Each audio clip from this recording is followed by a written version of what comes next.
Bonjour et bienvenue dans la chaîne Mathématiques Sciences. Aujourd'hui, je vous présente et expliquer une vidéo qui est une vidéo exercice sur comment construire un triangle lorsqu'on connaît la longueur de deux côtés et cette fois-ci la mesure d'un angle. Alors pour faire ceci déjà, tu auras besoin du rapporteur, d'un critérium ou d'un crayon, un papier, d'un compas, ok, d'une règle et puis éventuellement d'une gomme, ok, donc comme tu peux le voir. Et enfin, pour terminer, un crayon, ok? Éventuellement pour tailler le crayon, si tu prends le crayon, ok? Bon, alors, déjà, je le rappelle d'ailleurs, dans la dernière vidéo, je t'avais dit qu'on pouvait construire un triangle, qu'on pouvait construire un triangle dans 3 cas. Je vais te redire encore à nouveau ces 3 cas pour que tu les mémorises. On peut construire un triangle lorsqu'on connaît la longueur de 3 côtés, la mesure de 2 angles et la longueur d'un côté, ou encore la mesure d'un angle et la longueur de deux côtés. Donc voilà les trois principes, les 3 cas en tout cas où on peut construire un triangle. Bon, alors là on nous demande de construire un triangle EFG, tel que EF mesurant 5 cm, FG mesurant 8 cm et l'angle FGE mesurant 33 degrés.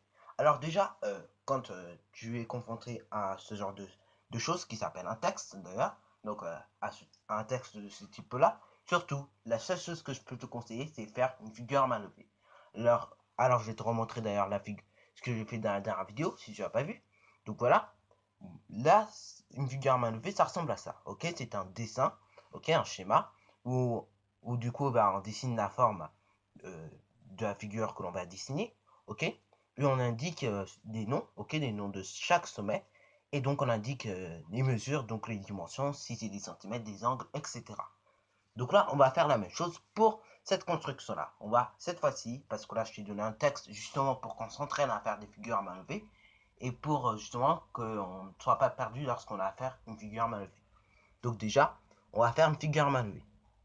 Donc on nous dit un triangle. Donc déjà, dans ma figure à main levée, je dois dessiner un triangle. Obligatoirement. Bon voilà, hein. Ma figure à main levée, je rappelle, pas trop grande, pas trop petite, afin de noter les informations importantes. Ensuite, je vais indiquer le nom de mes sommets, E, F et G, et les dimensions. Donc, on me dit EF mesurant 5 cm. Je rappelle, tu précises toujours l'unité, ok, même si ce n'est pas demandé. 8 cm, ok.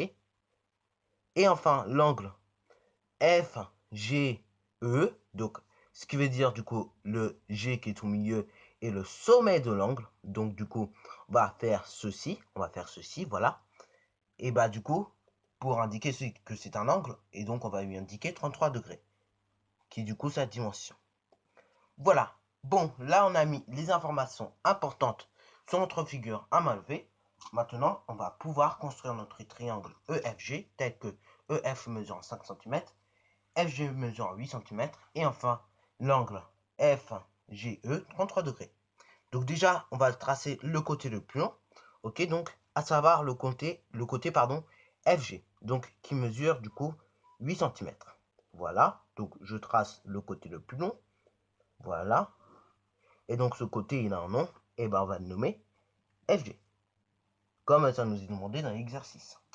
Ensuite, je vais tracer, je vais tracer directement mon angle à l'aide de mon rapporteur. Donc là, pareil, si tu as du mal avec le rapporteur, je te rappelle que d'abord, on va poser le centre du rapporteur sur le sommet de l'angle. Donc là, ça sera G, le sommet de l'angle, ok? Et donc, on va lire dans ce sens-là, ok? Puisque on a un des côtés qui se trouve dans ce sens-là. Donc, dans ce sens-là qu'on lit. Voilà, on place le rapporteur comme ceci. Et donc, on va jusqu'à 33 degrés. Donc, 10 degrés, 20 degrés, 30 degrés. Donc là, notre 33 degrés va se trouver entre 30 et 40 degrés. Donc là, on va lire les petites gradations, 31 degrés, 32 degrés et 33 degrés. Pardon. Voilà, je fais ceci, une petite trace. Et ensuite, je trace mon angle. Ok. Donc là, je déplace un tout petit peu s'il faut ma feuille. C'est pas trop un problème. Et puis voilà, je trace mon angle. Après, du coup, on va utiliser notre compas. Ok. Et donc, on va prendre une longueur de 5 cm. Ok, donc là, pareil, je prends 5 cm. Parfait. Et donc là, je trace un arc de cercle. Je fais en sorte que l'angle de 33 degrés qui se nomme FGE et l'arc de cercle mesurant 5 cm se coupe. Et là, on voit bien que ça se coupe avec l'intersection que je vais faire en vert. Ok, cette intersection, on va la relier. Et cette intersection va lui donner un nom. Elle s'appelle du coup E.